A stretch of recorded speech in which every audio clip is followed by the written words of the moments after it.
Miss Philippines Charm 2025, Cyril Payumo, bumuwelta sa mga nambabody shame sa kanya. Matapang na hinarap ni International Beauty Queen Cyril Payumo ang tungkol sa kanyang body weight and health issues matapos siya makatanggap ng body shaming online. Kasunod ng isang event na kanyang dinaluhan at pinangunahan bilang host. Pagkatapos ng naturang event, bumaha ng mga komento sa social media na karamihan ay tumutukoy sa pagbabago ng kanyang pangangatawan mula nang hirangin siyang national representative sa pagtatapos ng Miss Universe Philippines pageant noong 2024. Sa kanyang social media post noong June 2024, ibinahagi ni Cyril na siya ay may polycystic ovary syndrome o PCOS at ang gamot na iniinom niya ang dahilan ng mabilis na pagbabago sa kanyang katawan. Anya sa nakalipas na 5 buwan, patuloy siya nakikipaglaban sa PCOS at gusto niyang malaman ng mga tao na hindi ito naging madali para sa kanya.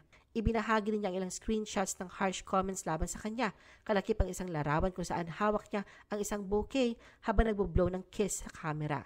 Dagdag ni Cyril, ang tunay nating kailangan ay hindi paghusga, kundi pang-unawa, empathy at support.